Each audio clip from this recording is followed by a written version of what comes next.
like normal. Welcome to Section 31, episode number 346. I'm Dan Hammond. And I'm Rogue Schindler. That's right. Rogue is back this week. You went to a tournament, one tournament. I did. We had one. I'm disappointed that I wasn't there. We broke our streak. Half of our 1-2 streak Of got broken. Not going? Or not sanctioning? No. Well, we went to several tournaments in a row where we finished 1-2. So. Oh, right. All right. Well, you could do that. I think from what I've heard, you kept up your end of the bargain. I did. I held up my end of the bargain and finished first or second. But we had a good time. It was a small group, but we all showed up. It sounded like when we were talking beforehand, all of us were like borderline dropping due to family issues, but we all made it out. Johnny and JD and Charlie and myself. So we had a round robin. And it was a really good time. We all had fun. I had fun every round. I mean, winning will do that, but I think even not winning, I did not go in with the expectation of any of that. I was there as a Johnny, just trying to to use some magic parlance. I was there just to try and get my shtick to work, and didn't really care too much about actually winning the game. That was just kind of a bonus. So getting to do that was fun as well. Cool. Imperial Ascension. Looks like is it Starfleet? Yeah. Yep. I had a couple of different decks in mind. I actually went in with the intention of doing the thing I wanted to do since you announced Starfleet, which was Mirror Starfleet, which was mix all of them together. Take the best of everything with the Terran Empire icon and see what falls out. I had all the engines out. I was going to play all the different places and get all the different guys and mix them all together. And somewhere along the way, I was looking at ships and looking at things related to each of them, and I came across the Ascension, the Emperor tests. And I was like, man, this is too much work to throw in. And then my brain kind of rolled around back to a conversation we had that Charlie had kind of, but not really, broken a trick for that, which involved having a Federation ship. And I remember thinking that would be useful to have a Terran Empire Federation, a TOS ship for that. That would be useful. So I took a moment of pause and I went through and looked at the tricks that he had in mind and came up with some of my own, and eventually scrapped everything I was going to do and basically played Starfleet Emperor with a little bit of Terran Empire Fed thrown in specifically to get those tricks to work.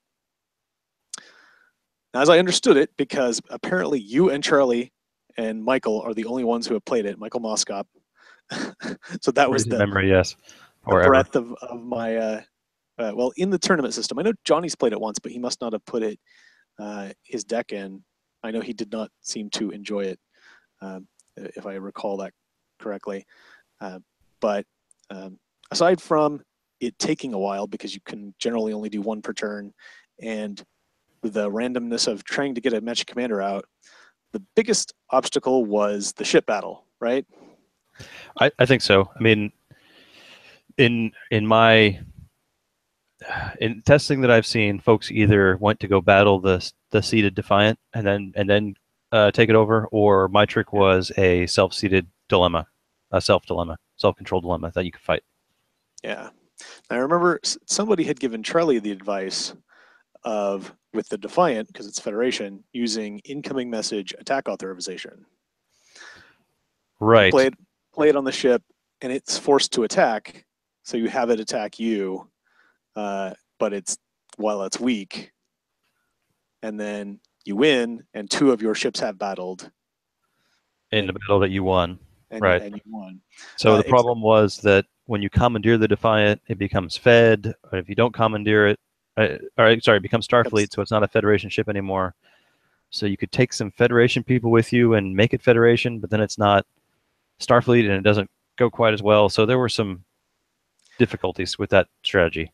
Yeah, and I thought about that. Thought about taking some Feds with me, except when all your things work together, You don't need that fed ship.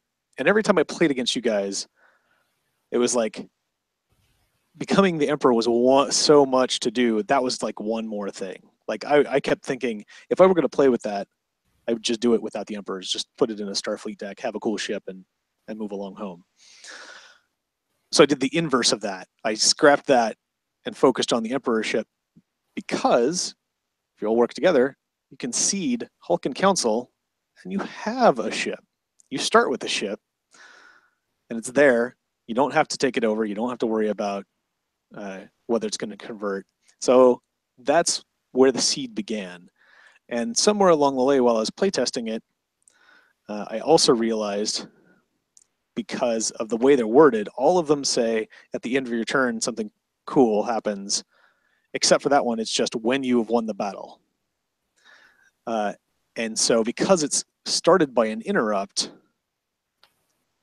I was like, well, if I play the interrupt on your turn, I can do the battle and get declare sovereign, get consolidate power out of the way on your turn, and get declare sovereign going on my third turn instead of my fourth turn.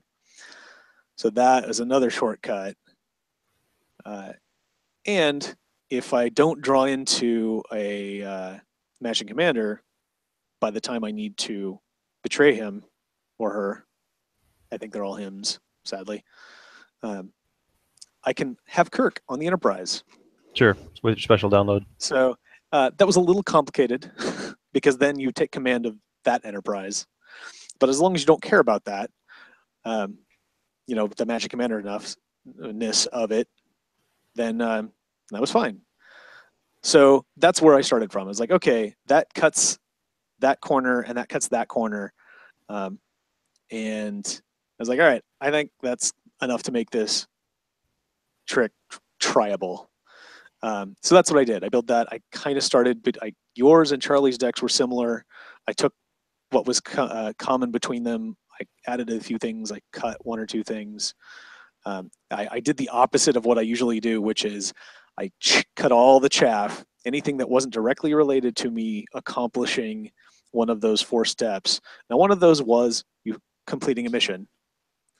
So I still had to keep some mission completion tricks in there. I also added, so since completing step 3 was so crucial, it was so crucial to have that interrupt and to do it in a timely fashion, I had to get it right away. I broke down and I went old school and I used Q's tense. Wow. Yeah. Oh, okay. So I was like, well, do I want to have 7 of these in my deck to hope I pull one? That seems silly. Granted, I can keep throwing them under my deck to time travel with a new conduit, but I could do that with tents too, and then I can put in other things that might be useful for my ascension, like say the Genesis effect to play on my homeworld and not have to worry about dead end.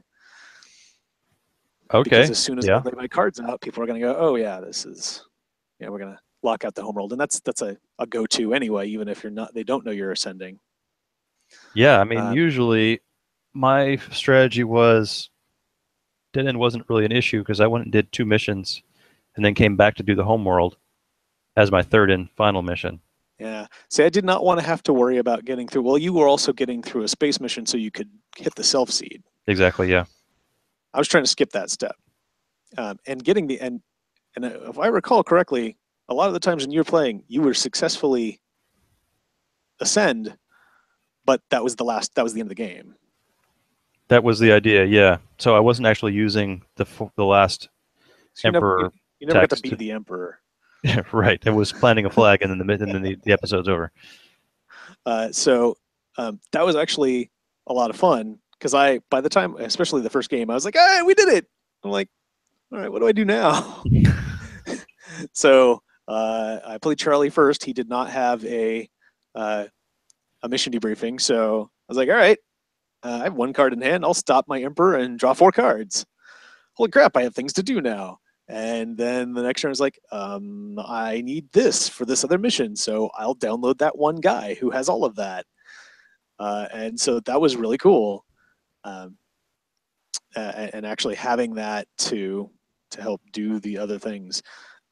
At one point, I actually needed the points. I did throw in, because I was afraid with all of my plans hinging on an interrupt that somebody might Amanda it or something. So I did throw in a self-seated assimilate ship, simulated vessel. Yeah. And somewhere along the lines, I was like, oh man, I don't know. My missions do not add up. I did not think that far ahead. I was so focused on the ascension. Yeah, you still need to get to 100 points. Or 140. Well, the test should Yeah, add up to 40, so yeah. right. And so I was doing it. It's like, oh, I got 3 30-point missions. That's going to hit me 90. And so I'm like, that's okay. I have a short space line. I put my thing in the middle, so it doesn't have to go very far. I'm going to go trigger my my assimilated vessel, so it'll go off the space line. And as long as my opponent doesn't blow it up, right? Because Right. it's owners. Yeah, I guess so. So then I like using it for the opposite. Only that naturally ended up being where he had seated his assimilated vessel, and his came out first because mine was self-seated. So that plan backfired. So I actually had to go through the whole mission and do all the dilemmas. But Wow, it says opponent scores points if dilemma moves off the space line. oh, So does it? if you encounter it, I think your opponent gets those points. Oh well, that's good that I didn't do that then. All right, very good. I was so out of sorts. I like it sounds bad because it was like both of my first 2 wins were timed, even though I was at 90 or 95. I think it was 90 against Charlie, 95 against Johnny. And so I was pushing 130, trying to turn the corner against Johnny, or against JD, who's trying to. He could have assimilated my homeworld, or not my homeworld, but Earth, but he wanted to stop first contact, and so he's Okay. like, no, I'm going to wait. And so he had been so I'm trying to get this done before he hits that. So it was just kind of comical. It's not like, oh, poor me, couldn't get to my 140 points. But yeah, it was just like, I didn't think this far ahead. I didn't know this game was going to last this long, or that I was going to be this, successful enough to get this far. So I ended up having to go to 4 missions anyway on my one my one full win. But that was another case where I was like looking at the stack of 40 cards I didn't put in, to make sure I cleared out of the chaff, because Yeah.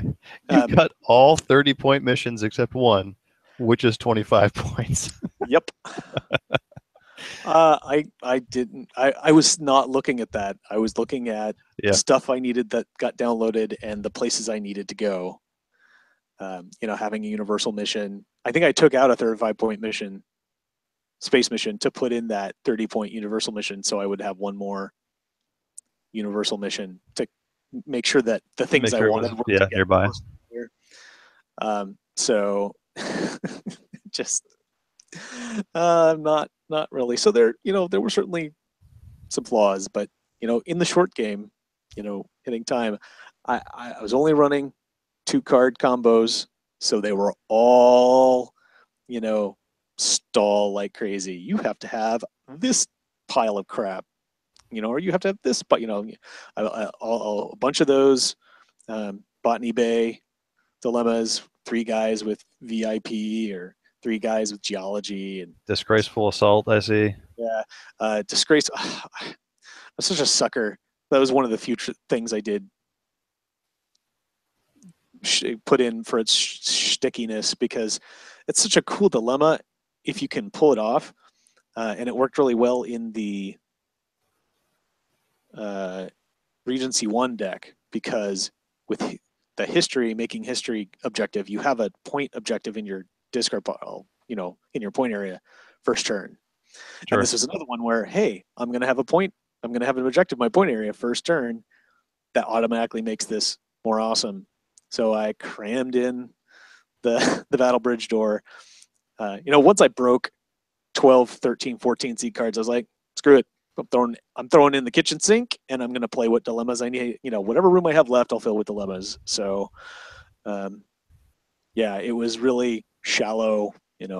Founder secret, Denavians, Slime Devils, or neural parasites, because that's always filtery. A couple of QIs, because that's tough. Quantum Leap was actually huge. That was a great stop. What did Um, you? Who did you hit on that? it wasn't about who I hit. It was about the 2 archaeology that you need afterward. Oh, get past requires security and 2 archaeology. Yeah, that's Yeah, pretty it's like, good. all right, here your officer can go back to your time, location, whatever. But every time you hit it, it's another officer, and you still have to get past the archaeology bit. So um, that was a good throw, and I was pretty proud of sticking with that. So it was a good combo. It was my kind of a slow deck, but once I got everything done between being the emperor and getting whatever I wanted, and the Davila sexy dance, ha, so good. And that was the other shtick that I fought to keep in. I didn't keep in as many as I would have liked to, but I kept in as many downloaded events as I could find that didn't take up too much space. I was telling Charlie on the way there, I put my deck together and I just threw stuff where it went before cutting it down, and I had like 30, 31 cards in my tent. Oh, jeez.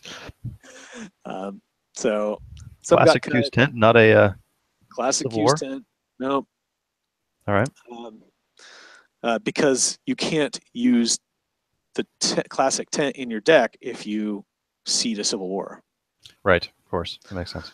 And I actually was, after the fact, I was a little on the fence because I threw in the tribunal. We've been talking about it. I'm going to go on a limb and say one of the biggest proponents of ref cards and their functions, but particularly in our meta, it's been really nice to not need them almost at all.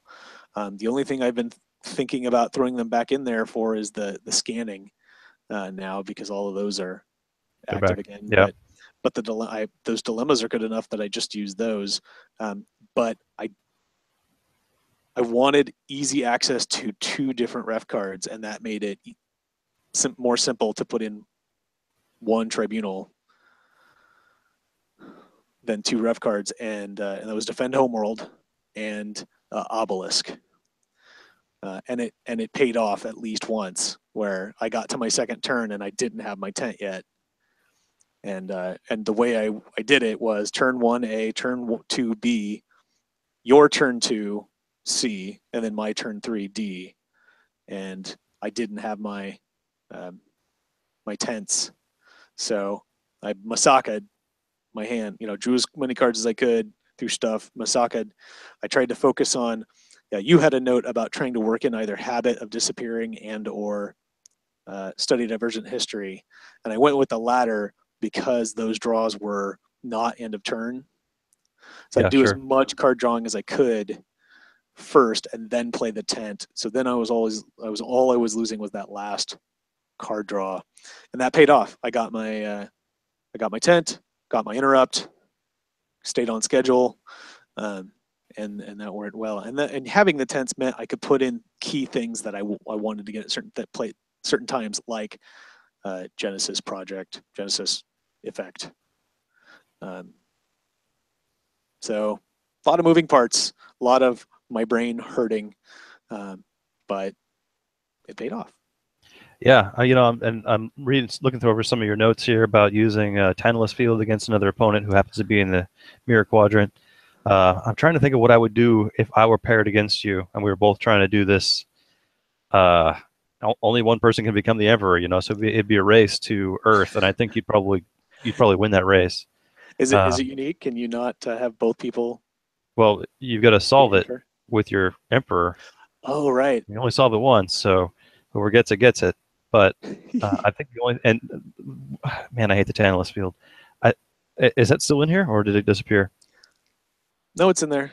Okay. It should be in the outside the game, because Yes. um, I thought about waiting to see if I needed Kirk, and then if I don't need Kirk, I could get somebody else. But if you're doing the seed phase, that's one more per turn download out of the way. Yep, and it's not a card you'll draw. That's good.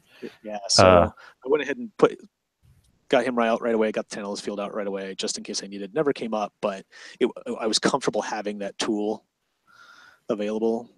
yeah, I would have had to. I'd have to blow up the Enterprise. I'd have to hunt down the ISS Enterprise and blow it up, just because that's how much I would hate. I hate that card.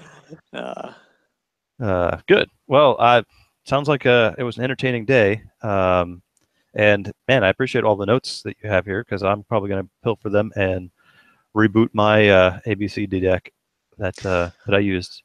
And I just noticed that I hadn't actually posted the deck that I used at Gen Con, so it's posted now for my version. oh, okay. I didn't know if that was the one or if it was different. So it was a little. There was a few changes. I think I changed up the dilemmas a little bit, but yeah. I know it's not an easy deck to pick up and dive into, so I wanted it to be. I bent your ear, I bent Charlie's ear. I wanted to be able to contribute to that, and I wrote out some of the stuff you gave me and that Charlie gave me, so that we could all have like one reference. So somebody wants to pick it up. I know it looks like not a lot of people have, so hopefully that'll encourage people to try it out if they have kind of a little bit of a guide to help them along. Yeah. So your first turn, whatever eligible personnel you draw in your opening hand, that's your contender. My contender ended up 9 times out of 10 to be Sergeant Mayweather because he was one of my mission specialists. Yeah, I swapped that out so I could have the AQ person the extra, so you can have 2 pairs instead of 1 right away. Yep. I wish I had gone back because you get Forest first turn anyway. Yeah. Inevitably. And I actually was short a contender on my first turn one game. In fact, my first game. And I was just going crazy. I couldn't believe it. None of my test draws did that happen. I was like, I'll be fine. I took one of your notes. I added extra copies of all the matching commanders so I could help draw into those. And inevitably, I ended up drawing them later.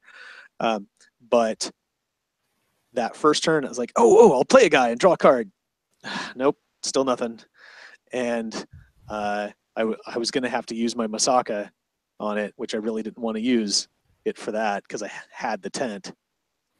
And Charlie goes like, well, and I had drawn into my Maxwell Forest, so I didn't have to defend Homeworld for it. I'd already card played him. And Charlie, very, very nice player, Charlie, it's like, well, you were going to defend Homeworld for that, right? You still have your defend Homeworld? It's like, yes, I do. So I defended Homeworld for a contender, and that kept me on schedule, which was very nice of him. But I think he had a vested interest in seeing that deck succeed. Yeah, man, that's a lot of seeds, and I am surprised that you managed to get everyone held off as long as you did. That's pretty cool. Yeah, I was kind of surprised at that too, and kind of happy. I was like, well, now I'm comfortable doing that. Like putting together 2-card combos and trying more seed cards. I might, do something else that requires more seed cards. And I actually felt a couple of times once I did the math and it came out to 2-card combos, I was like, all right, leave everything in. Yeah, right. But might as well. I could. There are other things I could cut that would trim it down a little. So. And have a few more seed cards, but yeah, one of the changes I made since the first deck to the second deck was taking out Space Door and putting in Call for Reinforcements or whatever that is. Yes, that's probably. I mean, that free repair is hard to beat. You can't pick up your ship if something bad's happened to it, but being able to say, yeah, that ship's fixed, that's pretty good. Yeah, and I gotta say, I was skeptical when I copied your deck, and there were 4 copies of. In a very small deck, there were 4 copies of I'm a Doctor, Not a Bricklayer. But I did not have my Dr. McCoy, and I did have a Doctor, Not a Bricklayer in my hand when I hit the one hoarder I encountered. Yeah, it's such a good dilemma, and I was using it to get Hoshi out quick for the We're Ready, and yep.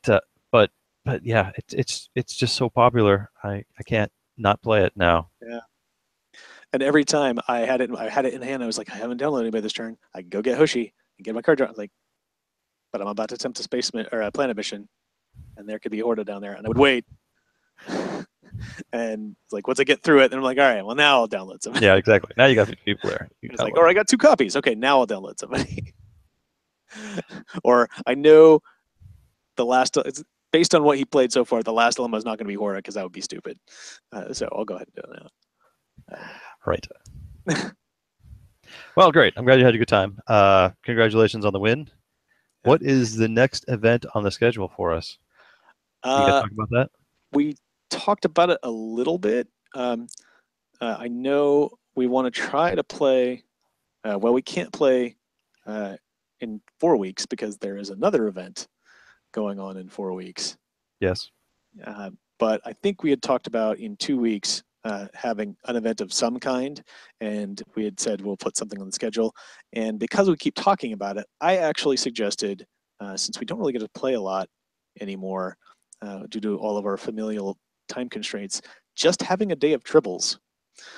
Because JD ships out on the 6th or the 7th, which is in 3 weeks. So that really only leaves another tournament in 2 weeks' time before he is gone for a while. So we thought that would be something fun, and we can all get together. You can come, we don't have to have 4, 5, 6 hours available.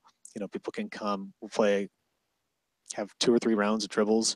People can come for 1 round, people can come for the whole round, people can leave early if they need to. And that would be like a good send-off before he takes off. Yeah, I'd be down for that, especially if it's, as you say, a send-off for JD. I'll be happy to come down for a hand of tribbles, mid-afternoon or whatever, mid-evening, early evening on a Saturday or something. Yeah, sounds like a plan. Yeah, so that was fun. Johnny had even actually brought tribbles this week, and I know, and we're like, oh no, we didn't, we can't, we've got to run, but so maybe we can try that. It was fun to see everybody and play against them, and everybody played different decks, including 2 that I've had my eye on. Charlie played the new Vulcans, and in fact, he played his deck that his article went up for today. Oh, neat. Which was actually very nice. He mentioned it. He talked through it on the way. I was like, oh, that makes total sense. Play it, take notes on it, make some changes that make sense, and then you have good actual play notes to go with that deck design. I didn't hit any of his really bad schemes. Also the schemes, because I didn't really go very far. I didn't have time to go very far. He did drop the one that stops all your people who use skills. Okay. On between 2 missions, and that caused me a headache while I was trying to solve my homeworld before I became Emperor. And when I was like, all right, let's pile everybody on, and I have to go over there, my space missions were actually kind of far away. He dropped an abandoned mission on my Magic Commander ship with all my people on it, and that was it. Like, that was all. That was my game. 3 turns. Oh, wow. Crewman not meant to have missions or beam off. Yeah. Okay. And it's immune to Kevin Uxbridge. Yeah. I mean, you could have battled, but that's rough. Yeah, that was. I was just staring at that. I'm like, how is this not seen? How is this so broken? And how is this not seen play because it's so broken? And we did talk about it later. I mean, you can't walk off. So if you go dock somewhere, you can walk off, get on another ship.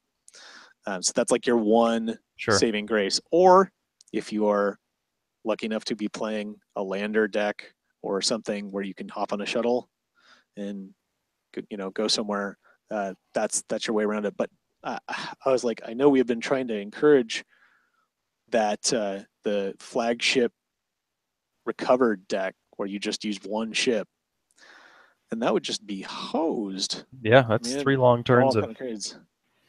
Well, so 2 turns, right? Because you play it on your turn, and your opponent has 2 turns of staring at that countdown, not doing anything.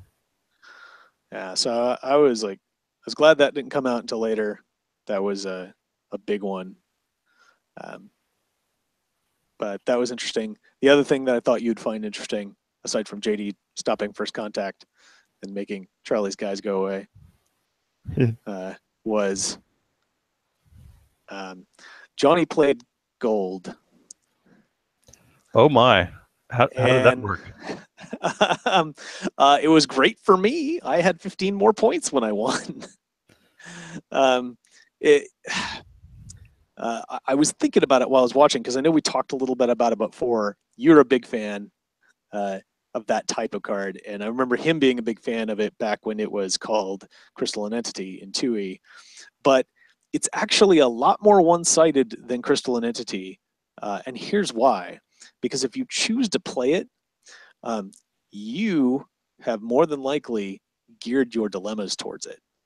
Yeah. Uh, Yeah. Agreed. Random selections a go go, and so if I am playing more skill stoppers or walls or whatever that don't benefit from that, not only am I more likely to give it to you to avoid, like, say, a first turn Denevian neural parasites against my crew of 8, Yeah, that would have been pretty good. uh, but you're also less likely to need to give it back to me Sure. because my dilemmas aren't going to cause you to. So you're more likely to want to hang on to it and keep those points. So that was kind of crazy. Johnny was I think he was just trying to, you know, drive up the auction because he was like, first turn, here you go, first turn, here you go. And so I gave it back to him once because I hit the aforementioned 8-person Denevian, and I was like, well, I can't let you just pick my Kill. guy. Yeah, pick 4 people today or whatever. Yeah. So you can have it back. And then he gave it back to me. But after that, I was like, all right, I got my Emperor now.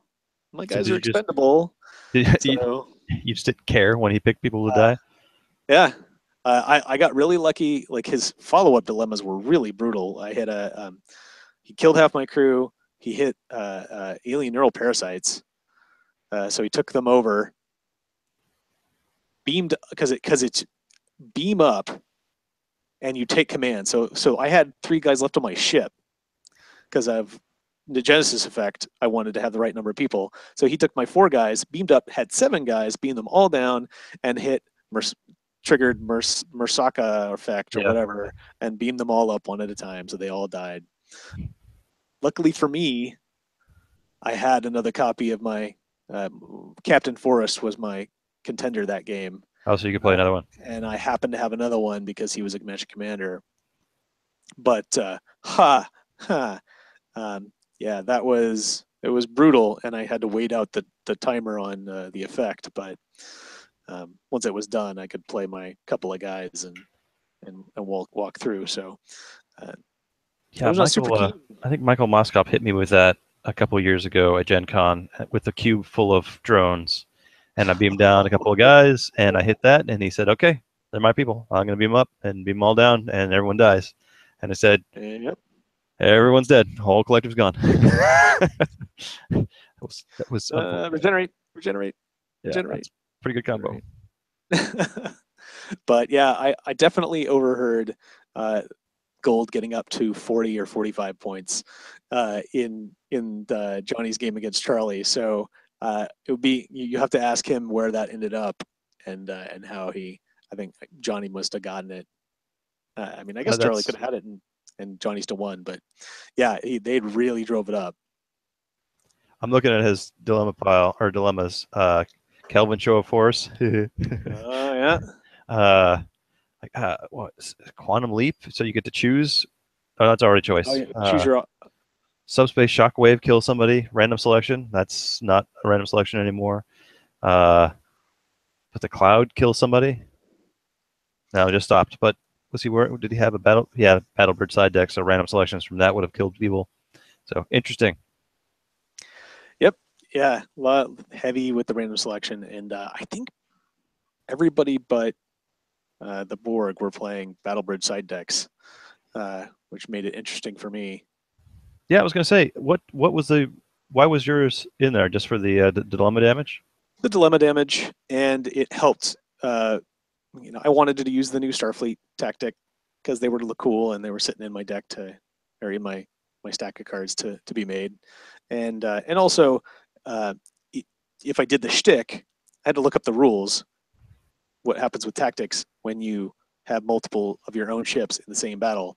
You get to draw 2, pick one, and play it like normal, but its bonuses go to both ships. So with my stack full of Starfleet specific tactics, if I was having a Federation ship in fighting against my Starfleet ship, they Right. play it. They both get the same defense bonus, but I get a bigger attack bonus. Okay. So I make sure my contender wins, and not, if and then the losing ship gets flipped by my opponent. So Oh, if they have tactics, you they get get to damaged flip. by their. Yeah. Interesting. So like if they didn't have anything, it would just be like, all right, I take damage. I'm damaged. Turn it upside down, range of 5, and then I can go grab my guy and move along home. But in every case, except for JD, they were damaging my flipping markers over there, so I never got that rando guy over there. Um, There's something you didn't mention about Johnny's deck. All planets, huh? yep. Surprisingly, not an issue for me. Luckily, even though he did hit the one mission he did was one of my space dilemmas, but I had a pretty good combo of cards. I only had 3 space dilemmas, and the other cards, I had 6 pretty good walls in there. So I split them. I put crap cards in front of QI, and I had still had a couple of combos, and I think I put the other space card with Quantum Leap. Sure. So, so that helped. How did quantum incursions do for you on the day? Quite well. Johnny kept hitting empathy. Didn't help. He had some, but in the deck, but he didn't have it out at the time. Charlie got it first turn, the best possible combo or selection you would think of for Vulcans, which was AU 2 science, and he was short of science. What? Yeah, I was like, what Vulcans are these? Yeah. But yeah, it's always a crapshoot, and I was willing to take that crapshoot, hope that people have to keep rolling the dice turn after turn, and or hit it once and stop and go, okay, I'm not going to do this again until I take a turn or two to gather all the people that I know I have with all of these things, so I can increase my odds. And like, that's fine. Take all the time you need. Gather your people. I'm going to be over here ascending to the throne. Cool. So looks like Johnny was playing Combined Task Force Federation Klingon. Yep. Neat. All right. I was excited to try that. That was another deck I've got on deck, but he was not happy with the draw engines with that, I guess. Yeah, it looks like he had a bunch of surprise parties that he was relying on. Yeah, and he did not pull that against me, which was caused him to suffer. Well, he seemed to have plenty of people out, but he just didn't have the skills he was looking for. And of course, after all those shenanigans I did with the Hulking Council, and to get the ship and the commander and then come through the timeline and all that, I was like, somewhere along the lines, like, well, if I have to resort to commandeering that ship as my ship, I want to be able to move it around. So I need another Fed guy. How do I get easy access to another Fed guy so I can, when they work together, but I still need that color blue? Well, I got a space door, so I'll throw in another ship, and that'll have a special download, and I'll get a universal special download.